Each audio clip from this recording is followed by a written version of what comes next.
Next time on Nature, we're going to the other side of the Earth, to the world's largest island, Australia, where some of the oddest creatures live. We'll explore how these strange animals live and how they came to be when an extraordinary 6-part journey into the nature of Australia, the island continent, begins with a separate creation, next time on Nature. Watch Nature Sunday evening, tomorrow at 8 o'clock.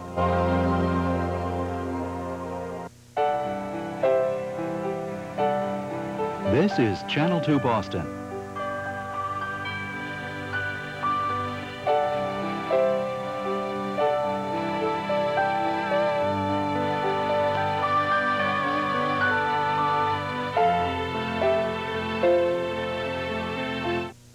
Local broadcast of Julia Child and Company is made possible by our members in partnership with the Victor Company Realtors, serving the residential real estate market in the Merrimack Valley, with offices in Andover, Boxford, Haverhill, Methuen, and Topsfield.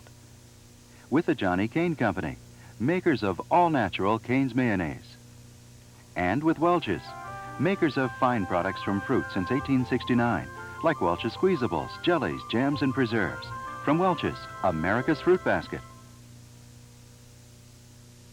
Funding for this program is provided by this station and by other public television stations.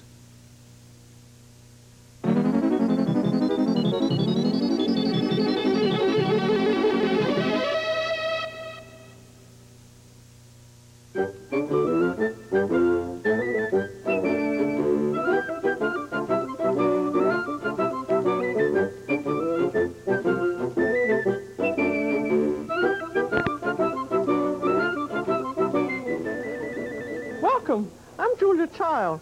I'm getting ready for a great big kitchen cocktail party. I'm going to have it right here in this room. And I don't like to make a lot of little itsy-bitsy cannabis and stuff like that. So I'm going to do a beautiful gravlax, a dilled salmon in the Norwegian manner. Then I'm going to make a great puffy ham tart made out of French puff pastry. But the puff pastry is made in a revolutionary, new, fast way. And it's a really great way to make it.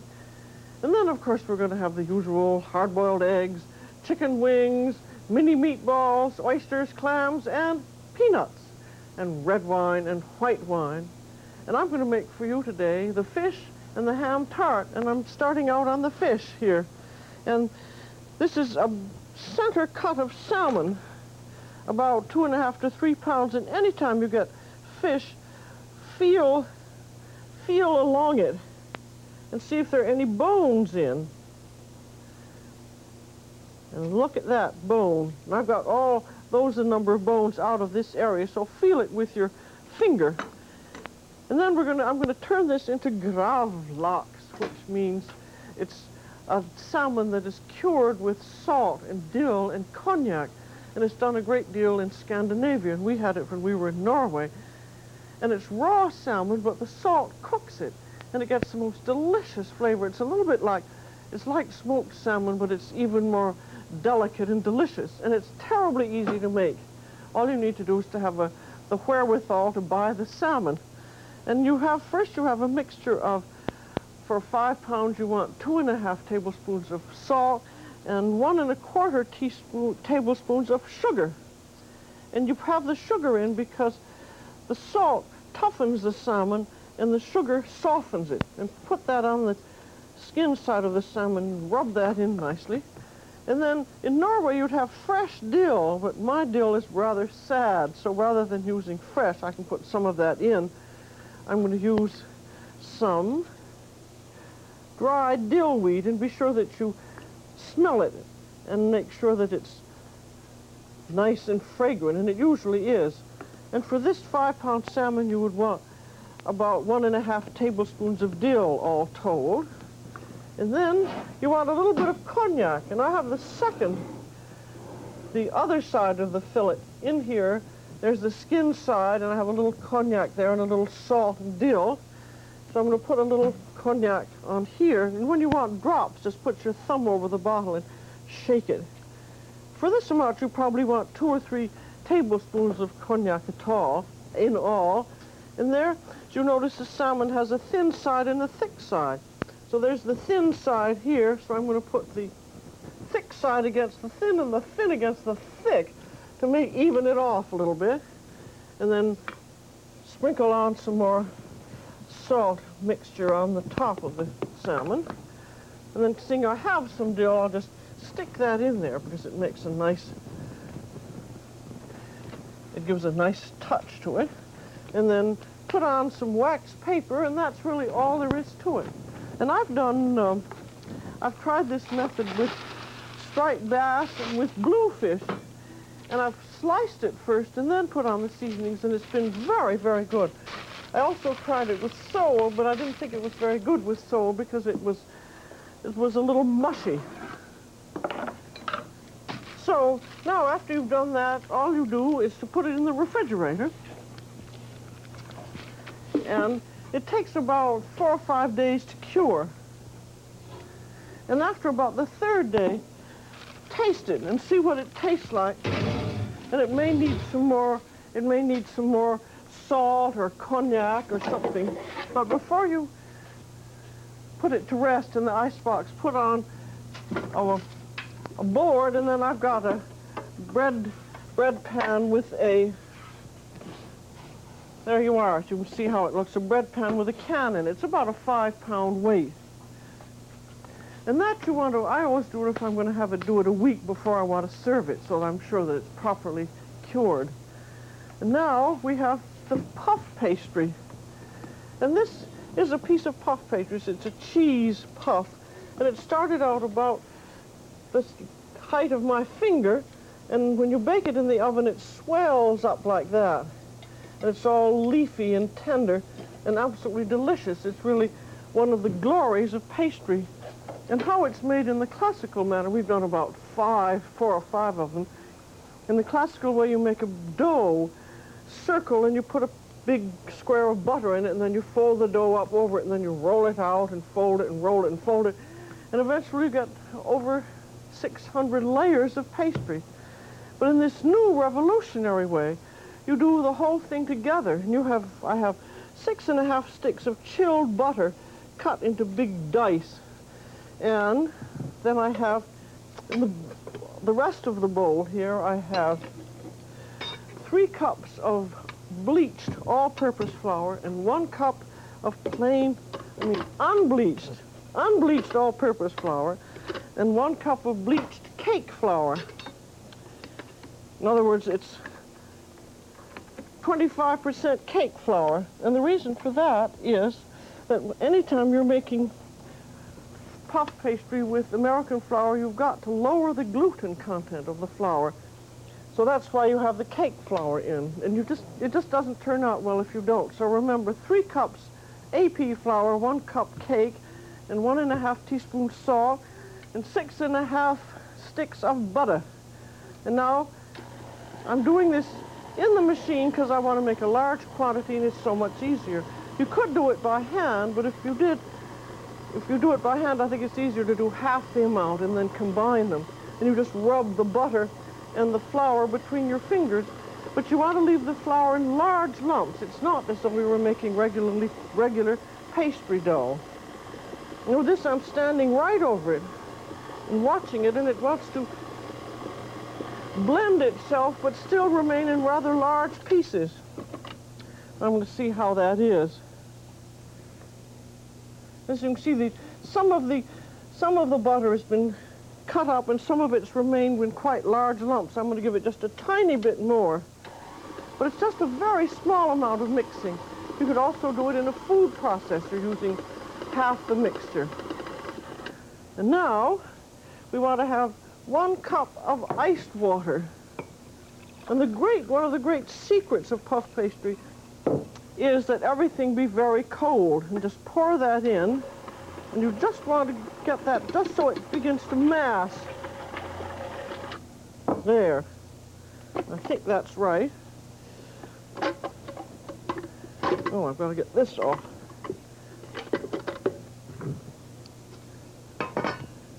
You see how that looks now.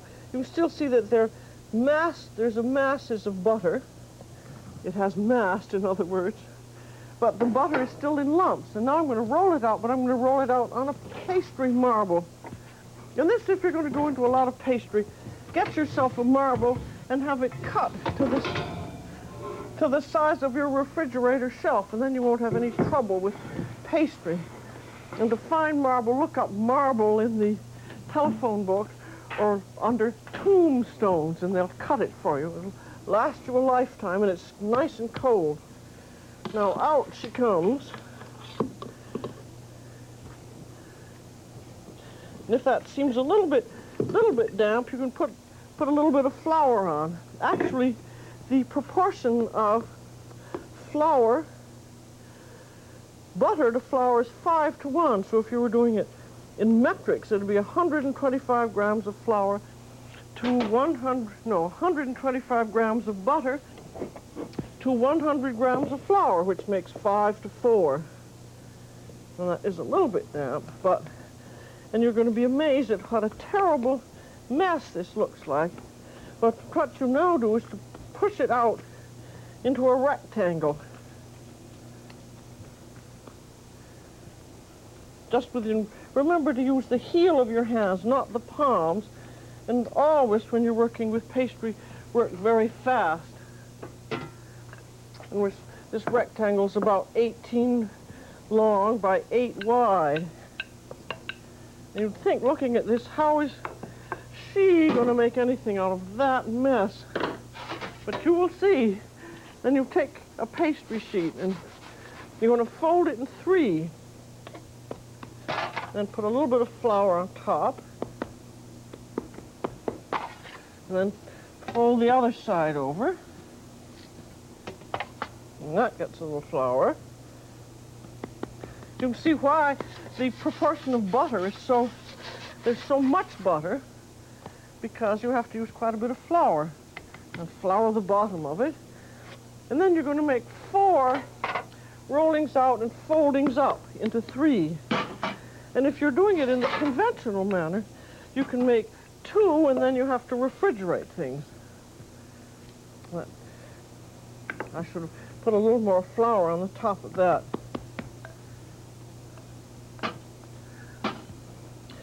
But the reason that the butter is in lumps like this is so that it will make layers with the dough every time you roll it out. Now that gets folded in 3 again.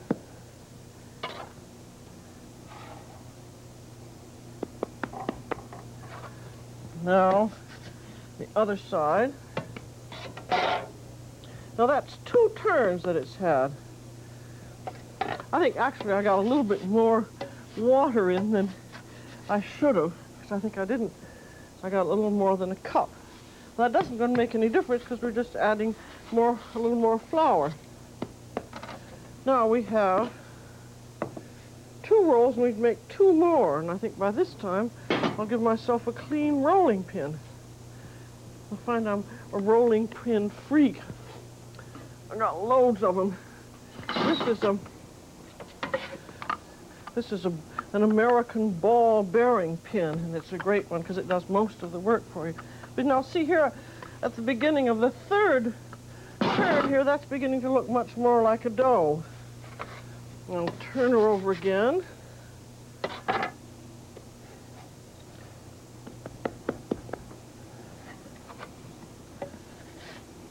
Well, it just gets 1 more roll and fold, and that's it. But you see, it would be you can do it perfectly well on a board rather than a pastry marble. I don't want to discourage you by saying you have to have all this special equipment, but I think it's useful for you to see the ideal equipment. And I'm flouring it a little bit more, and then rolling her out again, and this is the final roll, and then it'll rest. But you see now that's beginning to be dough. And then it's going to have 2 more rolls after this. There, that's folded over. You see now that's actually dough. Take your fingers and go 2 to show that you made your 2 rolls in case you have to go off somewhere. Then wrap it up and into the fridge. if you don't put the marks on it, then sometimes you forget what you've done. I'm going to put it into the plastic bag and then let it rest for 40 minutes. You want the butter to firm up. And you also want the gluten in the dough to rest. Like an invalid has to rest. Now, after you've done your 2 more rolls, then you roll it out just like a regular pastry dough and cut 2 circles in it. And the 2 circles I have are, look at my hand, are 9 inches in diameter. There's one of them. And there's the other one on a baking sheet. And push it out the way I have there. And this is going to be the bottom layer of the ham tart. You don't want the bottom layer to rise so much. So take either 2 forks or a roller pricker given to us by a friend of mine. And you prick that to keep it from rising. Then you put your filling in. And if you were doing a regular PTVA, it would be an almond cream, but I'm doing a ham mixture. And this looks rather hotted, but it's quite nice. This is sliced ham that has been warmed with butter and shallots. And then then there's a little sauce just made of 2 egg yolks and 1/3 cup of cream. And the reason it looks rather hotted at this point is because you have to have it cold when it goes on. And you have to be sure and keep it in a lump. Then I've put 2 or 3 tablespoons of cheese on top. And as you notice, I've put it right in a lump in the middle, leaving it almost 2-inch border there, which is very important because otherwise the filling will spread out. And now I'm painting the bottom layer with water. Then I'm going to stick the top layer on. And what you want to be sure to do here is to be able to, oh, there's my top layer, is to be able to seal it perfectly. So there's your top layer. Pull it out a little bit. And be sure, because you want it to rise properly, that the top layer is at least 1/4 inch thick. Because if it's less than 1/4 inch thick, it may not rise. Then, here's I have a little baby knife. Make a little steam hole in the top. And then very carefully, with your fingers, press all the way around to make sure that it's sealed. And pushing it out a little bit. And then you want to make a scalloped edge all the way around. I'm just going to do just the beginning of this to show you. That won't hurt anything. Then get a bowl or something that's just a little bit less. And you take a little knife and you cut a little V. And then with the back of your knife, you make little marks. Then about 2 inches later, you make another V. And you just continue around to make a little scalloped edge. I'll show you one that's finished in a little while. Just continue right around that way. Don't want to take too much time for you. And then at this point, you want to refrigerate it because you have to chill it before you make your decorations on it. And while you're chilling it, you can do something with the leftovers from where that circle was cut out. You have, I'll show you here. See, that's the piece of dough from where the circle came out. And then you want to paste those pieces together. That's how it begins. Really, my hands are a mess there. Oh, well. Now, take some water and paint it along the edge, and then fit the leftover right along the edge there. And there's another little bit. I'm just doing you a sample so you can see. But the point is that you want the layers to remain horizontal so that they will rise again. And then take a clean rolling pin Here's one. This is just a plastic dowel. That works out very nicely, too. And roll it out.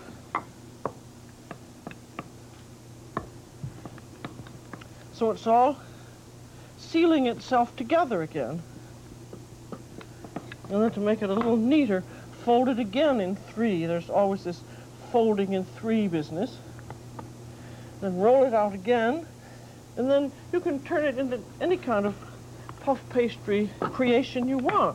And I'm going to turn this into some cheese appetizers. Rolling it out. I'm going to actually use my great big pin just because it does more work for me. Then, it can be, see, that's a rough shape, but that's okay. I'm going to put 2 groups of cheese in. There's some in the middle, and roll the top over, and put a little more. This is just a mixture of Swiss and cheddar. Then roll that out again.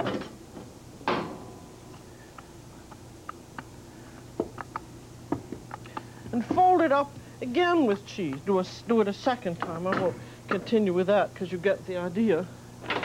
But here you are, this one that's been all rolled out nicely with cheese and is ready now to be cut into appetizers, so even up the edges. And you never even throw away a scrap like that, because you can't reconstitute that very well, but you can turn it into a pastry dough and then cut it into strips and cut the strips into pieces. And then they're going to make little appetizers like this. Those are a slightly different shape, but that's all right. These are going to be rather nice fat ones. And then all you do is paint them with egg.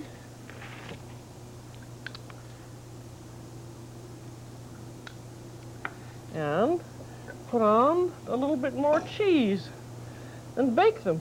And what you can do, you just put the egg glaze and the cheese on at the last moment before baking, but you can form them and freeze them.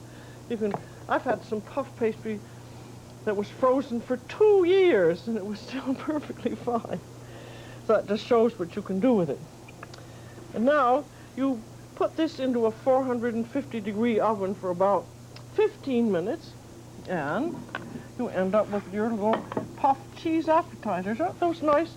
If you make them too narrow, they tend to fall over because they rise up and then topple. And so now I'm going to finish the decoration of our ham pithivier. I call it a pithivier because of the round shape, and it's so pretty when it's baked, as you will see. Now I have this one. You see the edges are all scalloped and ready to go. And you can't put on your decoration if the pastry is wet. So what you now do is to glaze it. And this glaze is 1 egg beaten with 1 teaspoon of water. And this is the only good professional glaze, so don't be taken in by other things like evaporated milk and I don't know what all. But if you want a really professional looking glaze, you use your whole egg. And then ideally you let that dry for a minute and then paint it with another coating.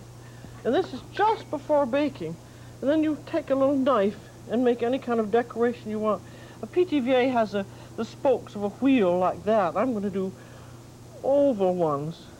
And you cut down about 1/16 of an inch, making a little oval design like that.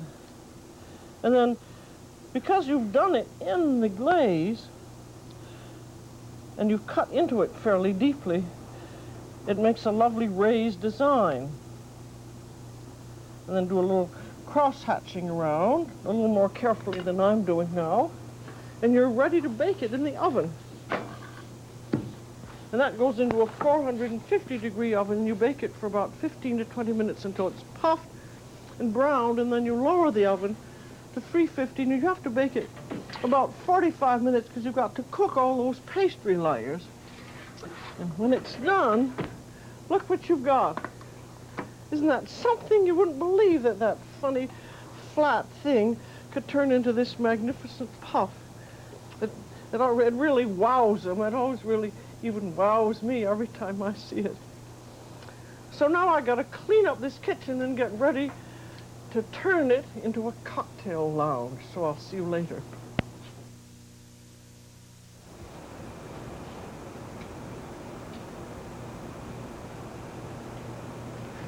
There, how about this for a cocktail lounge and free lunch bar?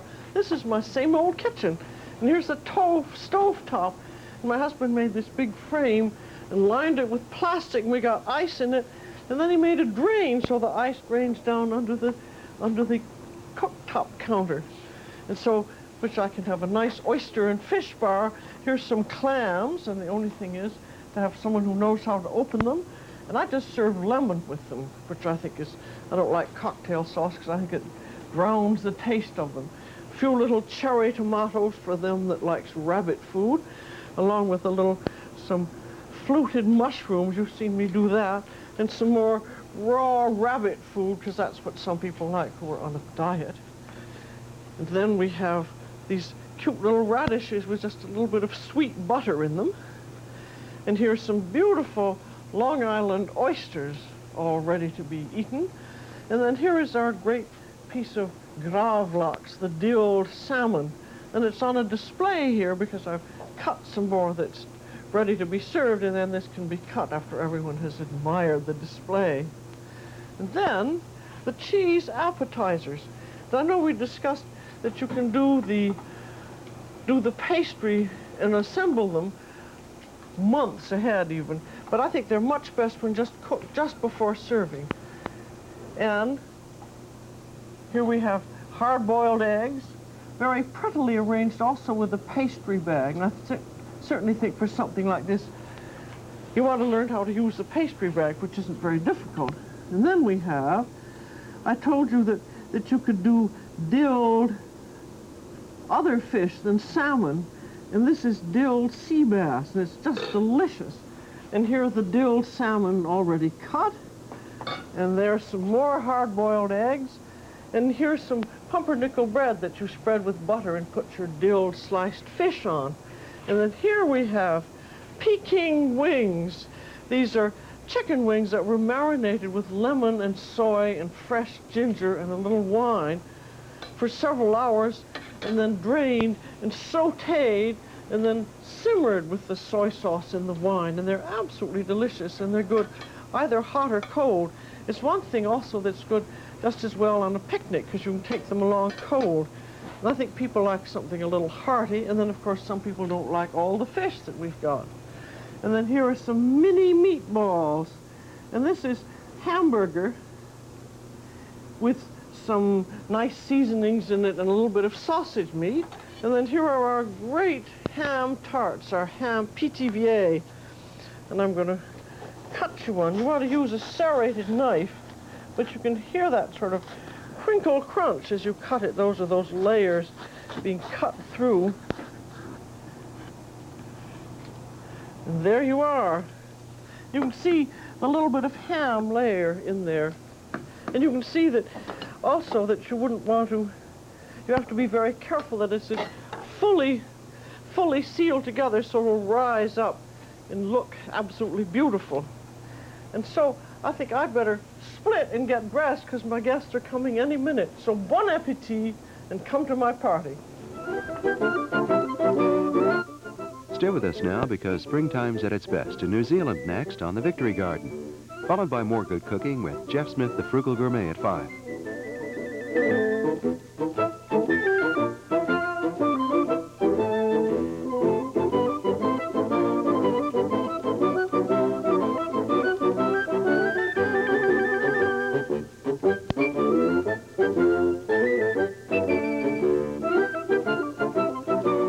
Julia Child is author of the book Julia Child and Company.